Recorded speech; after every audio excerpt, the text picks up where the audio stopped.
Welcome back to the Roundtable. I'm Vox, and, well, I am so unbelievably excited for Rick and Morty Season 4, hopefully the last time we have to wait 2 years in between seasons. If you guys were around for our Season 3 coverage, or are just familiar with this channel in general, you will know that when it comes to animation, I cannot stay away from theorizing, and Rick and Morty is no exception. Of course, theorizing Rick and Morty is always a challenge. The show is so spontaneous and unpredictable, doesn't really follow a long-form overarching story, that trying to figure out what's going to happen next is a mission that's not meant for the faint of heart. That being said, I haven't seen many theories at all over the Season 4 trailer, which is crazy because there is a lot there. While we have a slew of fan-favorite characters returning, such as Mr. Poopybutthole, Mr. Meeseeks, and Gearhead, something that fascinated me about this trailer comes at 44 seconds with the shot of a deformed Jerry head. What's interesting about this to me isn't just the similarities to Jerry found in this abomination, but the device this organism is in. As many people have pointed out, it is very similar to Rick's microwave cloning machine that debuted in the ABCs of Beth, where Rick and Beth create an adult clone of Beth's childhood friend Tommy, after Beth presumably kills him in Fruipyland. While this clearly isn't a microwave, the visual similarities between that clone of Tommy when he first came out of the microwave to this weird mutated Jerry head should not be understated. I believe there's a connection there. Now, looking at Rick and Morty Season 3, despite not diving fully into the overarching story of the series, there was arguably much more continuity present than in any other season. And I doubt this is something Justin Roiland and Dan Harmon would abandon. Sure, Season 3 was met with a lot of mixed reception, but that's looking at a very specific corner of the fandom. Those who critique the shows and produce theory videos on YouTube.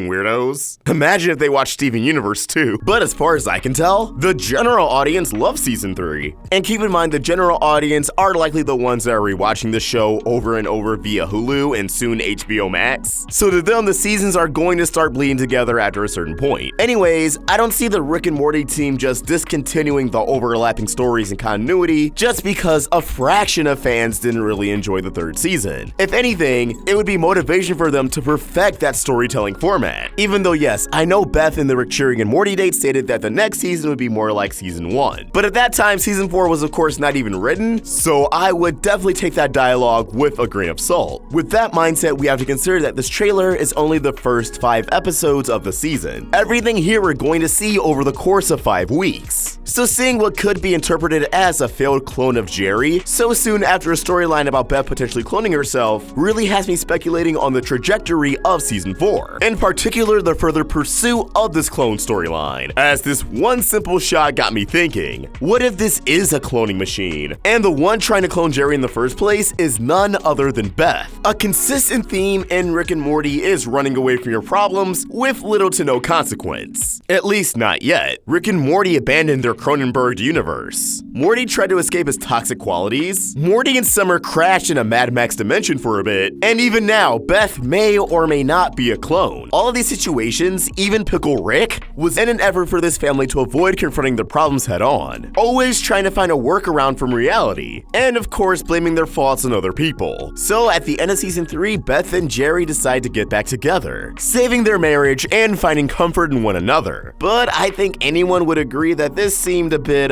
sudden, but in character for Beth and Jerry. Every time they think they're gonna get away from each other, they pull themselves right back, simply because truth is, it's easy for them. But this is where I believe Season 4 is going to get interesting. Just because Beth and Jerry are loving and seemingly happy at the end of Season 3 doesn't mean that things are going to stay like that. In fact, I can see everything slipping back into the old routines rather quickly. But then that could have her thinking, if I am a clone, why am I still not happy with Jerry? And if I'm just me, I thought I had that huge emotional breakthrough. Why am I still not happy with Jerry? And of course, we all know Jerry, lovable, pitiful loser. And we know that it's typical for Rick and Morty to give Jerry the short end of the stick. So Beth may come to a conclusion. Maybe I'm not the one who needed to be cloned. Maybe Jerry needs to be cloned. And bada bing, bada boom, Beth convinces Rick to get her hands on some really good cloning technology. And maybe Rick just simply ditched the cloning microwave, which is why we seemingly have this upgraded clone machine here. After the whole existential crisis debacle, Rick probably decided,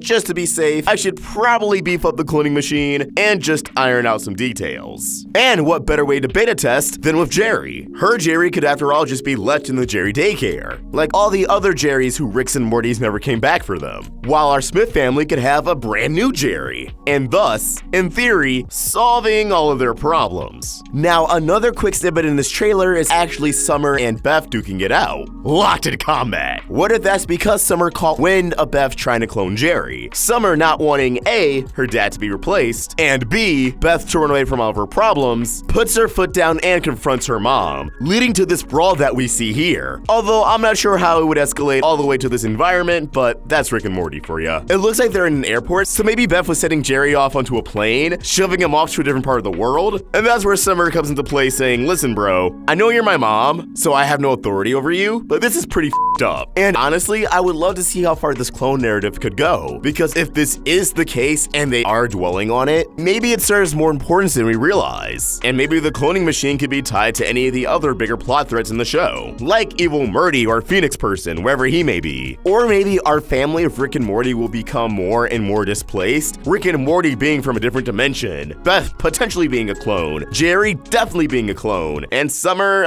still being Summer, to the point where none of them are their original counterparts of their proper dimension. Yet things still play out the same nonetheless. I'm sure there would be like a deep metaphor with that somewhere. I don't know, we'll leave that to Wisecrack. But as always, these are just my thoughts and I want to hear yours. Is it possible that Jerry is going to be cloned? Why or why not? Let us know your thoughts in the comments below. And for more of my own thoughts, you can find me at OstricVox. We're also on Instagram. Now this was my first time theorizing about Rick and Morty in a while. And honestly, I love talking about the show. I'm so excited for season 4. But obviously, in order to keep the lights on, our Rick and Morty content ideally has to perform at least decently. So if you enjoyed this theory even just a little, please throw a like and consider subscribing to the channel. It really means a lot and I want to bring out even more Rick and Morty content. And you can help the Roundtable grow by either becoming a member of this channel or supporting us over at Patreon. Links in the description. Thank you for watching and I hope you have an awesome day. OstricVox signing out.